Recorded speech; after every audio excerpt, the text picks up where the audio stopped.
if I can go back to what you kind of said about, the Wrestle Factory and how Eddie Kingston was there and Jigsaw and some of those early students, but I can't help but remember myself doing a seminar with you over the summer and having an absolutely wonderful experience there and loving the Wrestle Factory.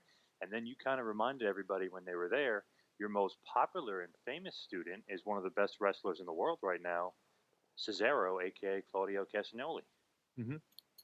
Yeah, I feel really fortunate that more than any other human being, I got to spend more training hours in the ring with Cesaro than anyone else. He trained in Switzerland a bit before he decided that he was going to relocate from Switzerland to Pennsylvania to train with us at the Wrestle Factory. And believe me, I'm more than happy to take whatever credit people want to give me for that. But in all honesty, that man is so dedicated and so committed to what he does and so very, very talented that it almost doesn't matter who trained him. He would have been a superstar regardless. He is undeniable.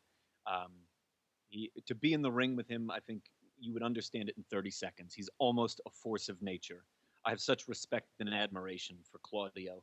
And while I'm really glad that I got to play some role in a story that will one day no doubt be legendary, my participation in some ways could almost be viewed as incidental because his superstardom, in my opinion, was inevitable.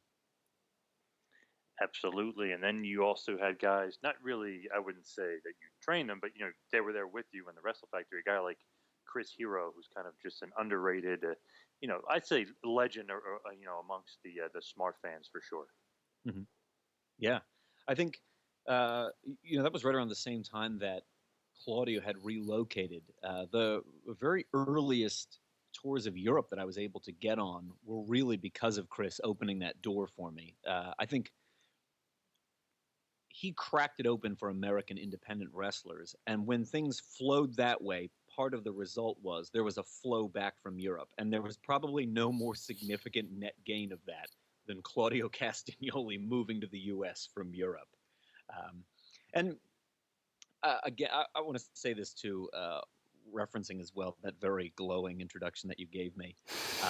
I generally don't shy away from anyone wanting to heap praise, but I do think it's really almost impossible for someone such as myself to attain anything that's like legendary status for this reason.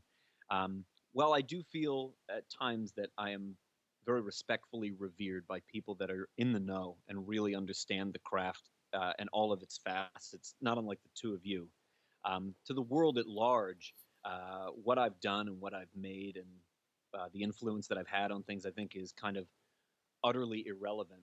And I'll contrast. I'm saying that a bit with humility, but I want to back it up with this.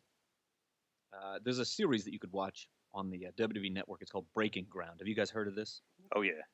Have you seen it? Have you watched any? Yeah, Mm-hmm. very good. Yep. So for a number of years, maybe 4 or 5 years, helping train at the Wrestle Factory was Sarah Del Rey. And about 4 years ago, I guess it was, about 2011, 2012, she departed to go to work for the WWE, and she works in their Performance Center. She's the head coach for the Divas. She's the assistant head coach under Matt Bloom down there at the Performance Center.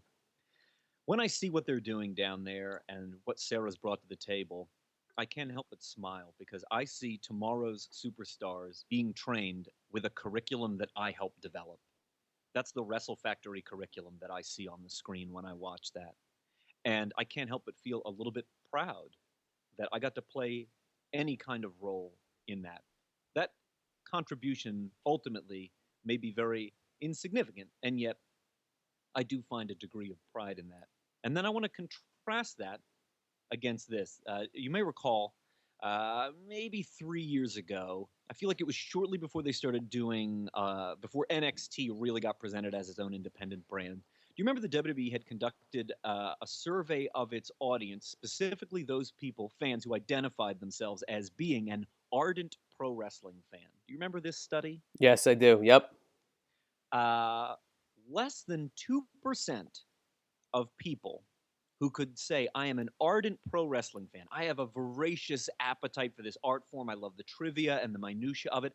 Less than 2% of those people could name any wrestling organization other than the WWE. So to 98% or more maybe of people out there that think of themselves as ardent professional wrestling fans, the entirety of my wrestling career, my contributions, and everything else I've ever done, to them, it doesn't even exist. It's unbelievable. That's pretty crazy.